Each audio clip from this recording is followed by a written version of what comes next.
She turned. The outline of a woman in red heels stood at the far end of the room, half lit by the flickering bulb. Her face was hidden behind a curtain of long, dark hair, but one eye bloodshot and glowing peered through. Then the ghost spoke, her voice like cracking glass.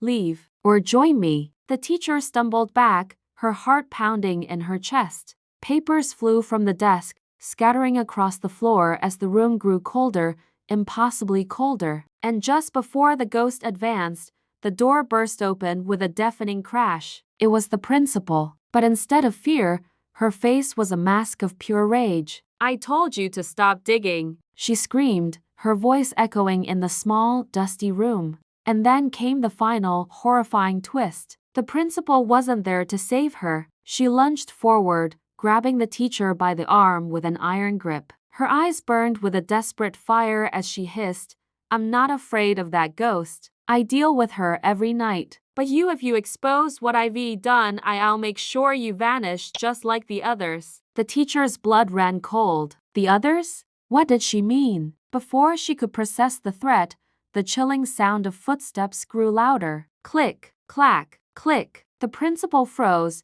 her face draining of all color, her eyes wide with a terror that surpassed her anger. Madame Koi stepped out from the shadows, her red heels clicking with a deadly, rhythmic calm. The ghost wasn't rushing. She was hunting. She reached a slender, ethereal hand toward the principal, who let out a strangled scream and stumbled backward, tripping over her own feet. Then, with a sound like a thunderclap, the lights exploded, plunging the room into absolute darkness. When the dust settled and the teacher's eyes adjusted, the principal lay unconscious on the floor. The ghost was gone. Only a single, perfect heel print remained burned into the cement floor as if by a branding iron. The scandal broke the very next morning. Armed with the hidden autopsy file she had found, the teacher went straight to the authorities. The principal was arrested on sight. Investigations began immediately, and the story hit the news like a bombshell.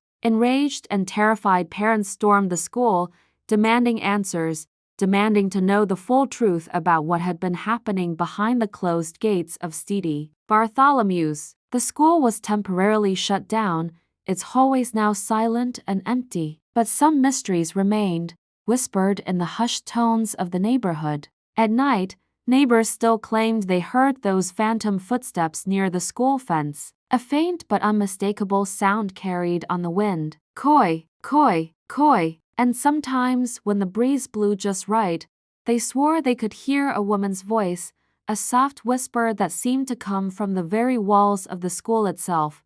Justice. Mrs. Abimbola, the teacher who had uncovered it all, left the school soon after. The memories were too heavy, the shadows too long, but she would never, ever forget the final thing the ghost did. On her last night in the staff quarters, as she packed her final box, she found something waiting for her. Placed gently at her door was a single red shoe, clean, polished, and glowing softly in the moonlight. It was a gift, a warning, a farewell. But one thing was now crystal clear to her. Madame Koi wasn't just haunting the school anymore. She was guarding it, and she would never let another secret be buried again.